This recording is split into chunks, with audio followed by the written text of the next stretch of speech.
చుట్టూ యుద్ధ ట్యాంకులు, శత్రువుల బలగాలు. ఏం జరుగుతుందో తెలియదు, ఏం చేస్తున్నారో అర్థం కావడం లేదు. ఒక్కటి మాత్రం నిజం, యుద్ధ గర్జన మొదలైంది. అగ్రరాజ్యాధినేత అస్సలు ఆగడం లేదు. వెనిజులాపై డ్రగ్స్ పేరుతో సమర భేరీ మోగించారు డొనాల్డ్ ట్రంప్. దీంతో ఇరు దేశాల్లో టెన్షన్ వాతావరణం నెలకొంది. అమెరికాతో పోలిస్తే వెనిజులా సైన్యం చాలా చిన్నది, కానీ పెద్ద దేశాలైన చైనా, రష్యాతో దగ్గరి సంబంధాలు కలిగి ఉంది. అయితే అవి భౌగోళికంగా దూరంగా ఉండడంతో ఎంతవరకు మదురోను ఆదుకుంటాయో చెప్పలేని పరిస్థితి. ఏ క్షణానైనా క్షిపణి ప్రయాణించే అవకాశం ఉంది. ఒక్క తప్పు నిర్ణయం, ఒక్క తప్పు అంచనా ప్రపంచాన్ని మళ్ళీ అగ్నిగుండంలోకి నెట్టేసే ఛాన్స్ ఉంది. ఒక్క మాటలో చెప్పాలంటే ప్రపంచం మరోసారి యుద్ధం నీడలోకి జారిపోవడం ఖాయం. ఇంతకీ అగ్రరాజ్యానికి ఆ దేశం అంటే ఎందుకంత భయం? వెనిజులాపై ట్రంప్ నజర్. త్వరలో భూభాగంపై ఆపరేషన్లో. వెనిజులాకు చెందిన మాదక ద్రవ్యాల అక్రమ రవాణా నెట్వర్క్లపై చర్యలు తీసుకోవడానికి అమెరికా సిద్ధమవుతుందని ఆ దేశ అధ్యక్షుడు డొనాల్డ్ ట్రంప్ ప్రకటించారు. అతి త్వరలో వెనిజులా భూభాగంలో ఆపరేషన్లు చేపడతామన్నారు. మాదక ద్రవ్యాల అక్రమ రవాణా అరికట్టడానికి సముద్రం మీదుగా ఎన్ని చర్యలు తీసుకున్నా ఫలితం లేకుండా పోతుందని, దీంతో వాటిని ఆపడానికి భూభాగంపై నుంచే చర్యలు తీసుకుంటామన్నారు. ఇప్పటికైనా తమ దేశంలోకి మాదక ద్రవ్యాలు సరఫరా చేయడాన్ని ఆపాలని వెనిజువేలాను మరోసారి హెచ్చరించారు.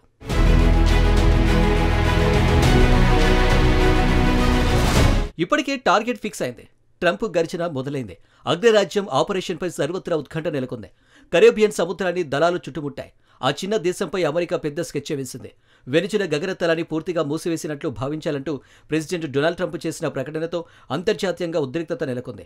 అమెరికా ఏ క్షణంలోనైనా వెనిజులాపై దాడులు జరిపే అవకాశం ఉందని ప్రచారం జరుగుతుంది. వెనిజులా ముఠాల నుంచి మాదక ద్రవ్యాలు అమెరికాను ముంచెత్తుతున్నాయని ట్రంప్ మొదటి నుంచి చెబుతున్నారు. తాజాగా ఆ ముఠాలను అంతం చేసేందుకు సైనిక దళాలను రంగంలోకి దింపారు. ఈ ముఠాలతో వెనిజులా అధ్యక్షుడు నికోలస్ మదురోకు కూడా సంబంధాలున్నాయని ట్రంప్ కార్యవర్గం ఇప్పటికే తీవ్ర ఆరోపణలు చేసింది.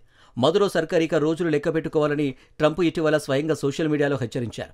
మదురో ఎన్నికలు అమెరికా గుర్తించడం లేదని శ్వేతసౌధం ప్రెస్ సెక్రటరీ వెల్లడించారు.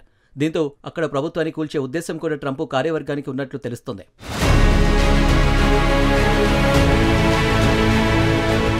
వెనిజులా అమెరికాల మధ్య ఉద్రిక్తతలు పెరుగుతున్నాయి.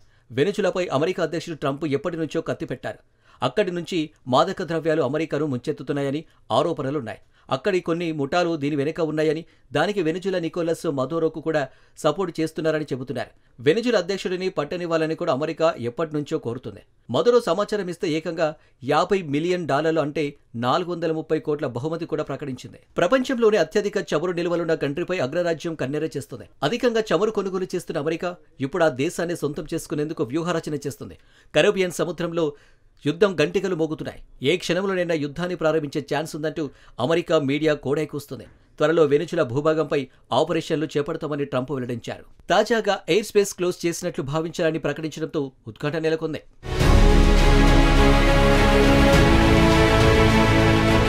ఇప్పటికే దక్షిణ కరేబియన్ సముద్రంలో యుద్ధ నౌకలు, యుద్ధ విమానాలు ఒక అణుజలంతర్గామని అమెరికా మోహరించింది. డ్రగ్స్ ముఠాలను అడ్డుకోవడమే తమ లక్ష్యమని అమెరికా వాదిస్తుంది. వెనిజులా ప్రభుత్వం వేల మంది పౌరులకు ఆయుధ శిక్షణ ఇస్తుంది. దీంతో ఏదో జరుగుతుందన్న సందేహాలు వ్యక్తమవుతున్నాయి. నిజంగా డ్రగ్స్ ని అమెరికా టార్గెట్ చేస్తుందా? ఎందుకు వెనిజులా ప్రభుత్వం ప్రజలకు ఆయుధ శిక్షణ ఇస్తుంది? అసలు కరేబియన్ సముద్రంలో ఏం జరుగుతుంది అనే ప్రశ్నలు సర్వత్రా వినిపిస్తున్నాయి. డ్రగ్ మాఫియాకు వెనిజులా స్వర్గధామంగా మారిందని, సముద్ర మార్గం నుంచి అమెరికాలోకి భారీ ఎత్తున డ్రగ్స్ చేరవేస్తున్నారని ట్రంప్ ఆరోపణ.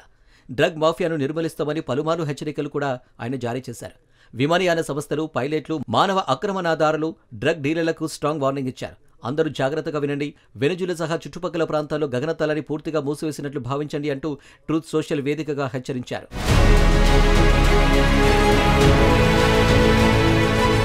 మరోవైపు డొనాల్డ్ ప్రకటనపై వెనిజులా ఘాటుగానే రియాక్ట్ అయింది. డ్రగ్ మాఫియాపై పోరాటం పేరుతో అమెరికా హద్దులు దాటుతుందని ఆవేదన వ్యక్తం చేసింది. మదురో ప్రభుత్వం తమ సార్వభౌమాధికారాన్ని కించపరుస్తుందని వెనిజులా ఓ ప్రకటన విడుదల చేసింది. తమ ప్రభుత్వాన్ని కూల్చేయడమే లక్ష్యంగా ట్రంప్ చర్యలు చేపడుతున్నారని ఆరోపించింది. డొనాల్డ్ హెచ్చరికలతో తమ దేశానికి విమాన సర్వీసులు నిలిపివేసిన Spain, Portugal, Colombia, Chile, Brazil, తుర్కీ దేశాలపై వెనిజులా ఆగ్రహం వ్యక్తం చేసింది. ఆయా దేశాలకు చెందిన విమానయాన సంస్థలపై శాశ్వత నిషేధం విధిస్తున్నట్టు ప్రకటించింది. అమెరికా ప్రోత్సహిస్తున్న స్టేట్ టెర్రరిజంలో విమానయాన సంస్థలు కూడా భాగమయ్యాయని మదురో ప్రభుత్వం ఆగ్రహం వ్యక్తం చేసింది. వెనిజులాను ఆక్రమించుకోవాలన్న ఆశ ట్రంప్కి ఎప్పటి నుంచో ఉంది. తొలిసారి అధికారంలోకి వచ్చినప్పుడు 2017లో ఓ ఇంటెలిజెన్స్ బ్రీఫింగ్ సందర్భంగా ఆయన వ్యాఖ్యలు దుమారం రేపాయి. వెనిజులాపై ఎందుకు యుద్ధం చేయడం లేదని ప్రశ్నించారు. వాళ్ళ వద్ద చాలా చమురు ఉంది, భౌగోళికంగా మనకు చాలా దగ్గరని అప్పట్లో కామెంట్ చేశారు ట్రంప్. 2023లో సైతం వెనిజులా కుప్పకూలడానికి సిద్ధంగా ఉందని ప్రకటించారు. ట్రంప్ మాటలకు కారణం కేవలం చమురు నిల్వలు మాత్రమే. 2021 నాటికి వెనిజులా దేశంలో 48,000 మిలియన్ టన్నుల చమురును గుర్తించారు. ప్రపంచ చమురులో 17% సమానం. వెనిజులా నుంచి మాదక ద్రవ్యాల ముఠాలు పనిచేస్తున్నాయన్న ట్రంప్ ఆరోపణలో నిజముంది. దళాలకు దొరికినప్పుడు సముద్రంలో పారబోసే కొకైన్ దెబ్బకు అక్కడే షార్క్ చేపల్లో కూడా దాని ఆనవాలుంటాయంటే అక్రమ రవాణా స్థాయి ఎంత అర్థం చేసుకోవచ్చు. అమెరికా సైన్యం మోహరింపునకు 2 ప్రధాన కారణాలున్నాయి. వెనిజులా ప్రపంచంలోని అతిపెద్ద చమురు నిల్వలున్న దేశం. తన అనుకూల ప్రభుత్వాన్ని అక్కడ అధికారంలోకి తీసుకొచ్చి తద్వారా వనరులను కాజేయాలని పెద్దన్న ప్లాన్. అయితే అమెరికాకు మదురో కొరకరాని కొయ్యగా మారిపోయారు. అమెరికా ఆధిపత్యానికి వ్యతిరేకంగా నిలబడింది నికోలస్ ప్రభుత్వం. తమ దేశ ప్రయోజనాలే ముఖ్యమని ప్రకటించింది. అంతేకాకుండా రష్యా, చైనా వంటి అమెరికా ప్రత్యర్థులతో సంబంధాలు పెంచుకుంది. దీన్ని సహించలేకే అమెరికా తన సైన్యాన్ని మోహరించిందని విశ్లేషకులు భావిస్తున్నారు.